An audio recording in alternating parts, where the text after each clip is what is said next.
منافقین کے ساتھ مومن رہتے تھے اور انہوں نے کہا ینادونہم الم نکم معکم ولکنکم فتنتم انفسکم وتربصتم وارتبتم وغرتکم الامانی حتی جاء امر اللہ وغرکم باللہ الغرور، یعنی مومنین کے ساتھ ہونے کے باوجود بھی منافق جہنم میں گئے۔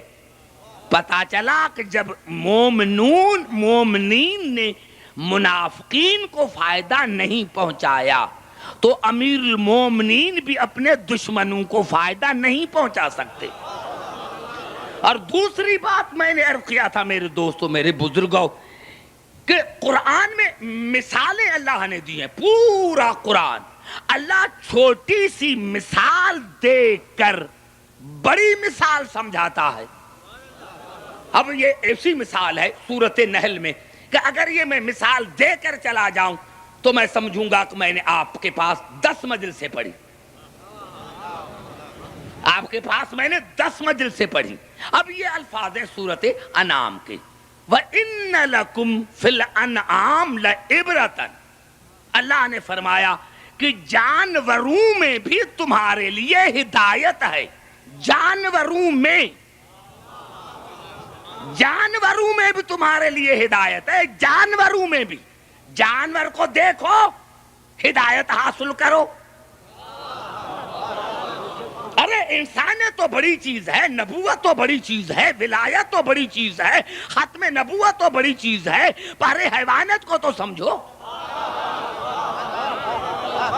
میرے دوستو، دین اتنا مشکل نہیں جتنا مولویوں نے بنایا ہے۔ اللہ تو روزمرہ کے مثال دے کر سمجھاتا ہے، وَإِنَّ لَكُمْ فِي الْأَنْعَامِ لَعِبْرَةً نُسْقِيكُم مِّمَّا فِي بُطُونِهِ مِن بَيْنِ فَرْثٍ وَدَمٍ لَبَنًا خَالِصًا سَائِغًا لِّلشَّارِبِينَ۔ اللہ نے فرمایا کہ جانوروں میں بھی تمہارے لیے ہدایت ہے کہ میں اللہ 2 نجاستوں کے درمیان تمہیں پاک دودھ پلاتا ہوں۔ پیٹ ایک ہے، وہی جو میں نے رات عرض کیا تھا، وہی بطون لفظ ہے، یخرج من بطونہا شراب مختلف الوانہ، اور یہاں تو اللہ نے وہاں شہد کی مکھی کا ذکر کیا تھا، اور یہاں اللہ بھینس کا، گائے کا، بکری کے پیٹ کا ذکر کر رہا ہے کہ دیکھو وَإِنَّ لَكُمْ فِي الْأَنْعَامِ لَعِبْرَةً، جانوروں میں تمہارے لیے ہدایت ہے، عبرت ہے، نُسْقِيكُم مِّمَّا فِي بُطُونِهِ مِن بَيْنِ فَرْثٍ وَدَمٍ لَبَنًا خَالِصًا سَائِغًا لِّلشَّارِبِينَ، کہ پیٹ ایک ہے لیکن میں 2 نجاستوں کے درمیان،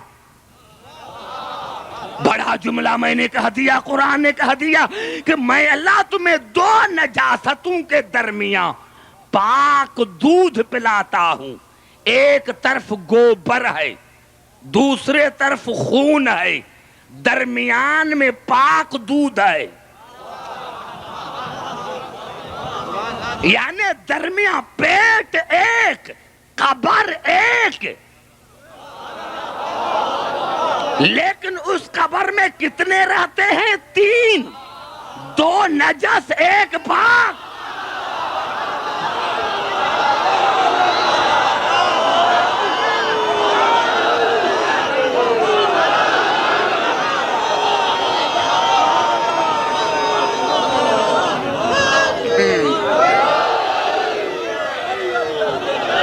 قبلہ سمجھ میں آ رہی ہے بات؟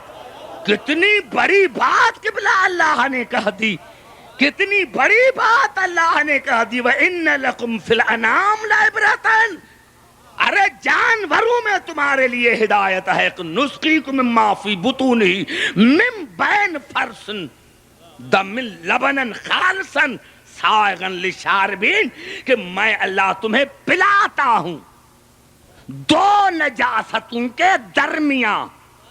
اسی لیے امام فخر الدین نے دودھ کو نور کہا کہ دودھ نور ہے، درمیان میں نور، یہاں بھی نجاست، یہاں بھی نجاست۔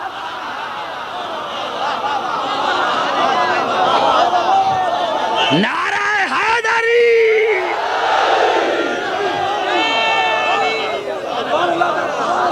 سمجھ میں؟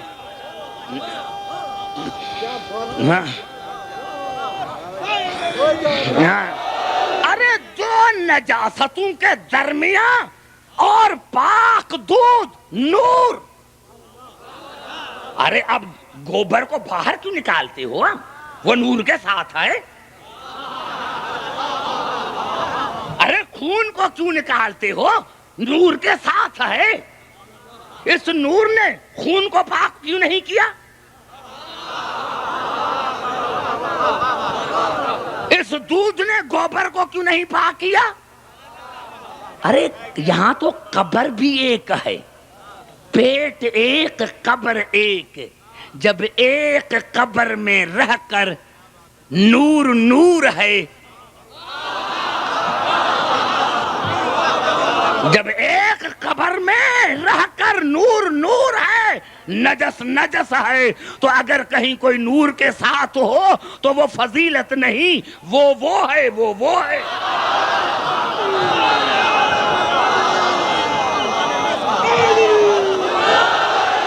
اور آپ نے دیکھا ہوگا میرے دوستوں، میں نے عرض کیا کہ میں تو دیہات سے تعلق رکھتا ہوں، کہ آپ نے دیکھا کیا کہتے ہیں؟ تھن کہتے ہیں. جہاں سے دودھ نکالتے ہیں اس کو تھن کہتے ہیں. آپ نے دیکھا ہوگا بھینس یا گائے، اس کے تھنوں میں کیا کہتے ہیں اس کو اردو میں؟ تھنیا. وہ چچڑ ہوتے ہیں ایک، کیا کہتے ہیں اس کو اردو میں؟ ہاں چچڑ بولتے ہیں. وہ چچڑ ان کے تھنوں میں رہتا ہے، چچڑ. اب بھائی جب وہ چچڑ تھنوں میں رہا تو یہ کیا کرتا ہے مالک؟ اس چچڑ کو نکال کر آگ میں جلاتا ہے. ارے بھائی آگ میں کیوں جلاتا ہے؟ اس کو باہر پھینک دو. کہا نہیں، یہ بڑا منحوس ہے،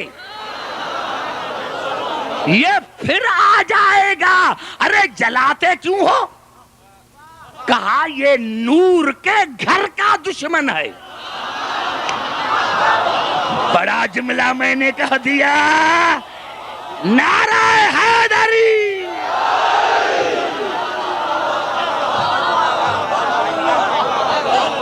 یہ نور کے گھر کا دشمن ہے، گھر کا دشمن ہے. تو پھر تو پتا چل گیا، ارے جو بیت کا دشمن، جو نور کے بیت کا دشمن، وہ تو آگ کے جلانے کے قابل. تو جو اہل بیت کا دشمن ہوگا وہ جنتی کیسے؟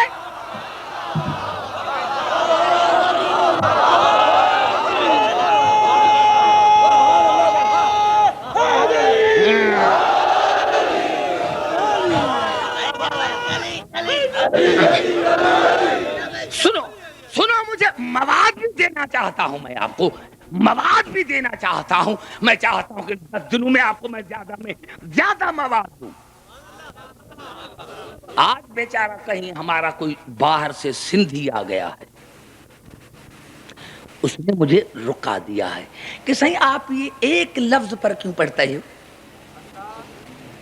اب اس کو ابھی تک مائیت کی معنی نہیں آئی. یہ بیٹھے تو میں اس کو سمجھاؤں گا، سندھی میں سمجھاؤں گا. قبل آپ اس بیچارے کو کیا پتا، وہ آ گیا سو نے رکا لکھ دیا ہے کہ بھائی آپ نے ایک لفظ جو ہے وہ مائیت، یہ مائیت جو ہے یہ ہمیں سمجھ میں نہیں آتا، ایک لفظ کو آپ نے کیوں پکڑا ہے؟ تو اس کو میں سندھی میں سمجھاتا ہوں. بھائی آپ جس نے رکا دیا ہے تو پھر مجلس کے بعد مجھ سے ملنا تو میں آپ کو مائیت سمجھا دوں گا کہ یہ مائیت کیا ہے. سمجھا؟ میں آپ کو سمجھا دوں. نعرہ حیدری. میں نے عرض کیا تھا کہ مائیت کی معنی مکان میں ساتھ ہونے کی معنی نہیں، مائیت کی معنی ہیں اب جو آیتیں پڑھوں گا، اب جو آیتیں پڑھوں گا، ہم محمد اور آل محمد کو کیوں مانتے ہیں؟ تقریر شروع ہو گئی. ہم محمد اور آل محمد کو کیوں مانتے ہیں؟ محمد کے ساتھ آل کو کیوں مانتے ہیں؟ ارے دنیا کو یہی تو ہے نا حسد.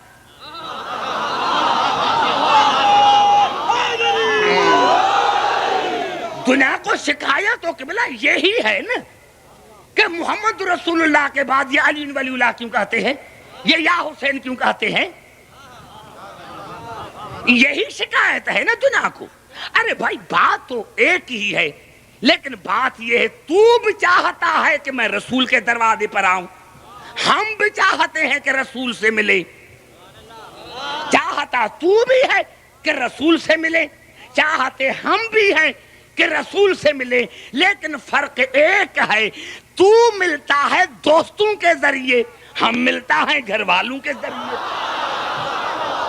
ہم جو ہیں وہ ملتے نعرہ حیدری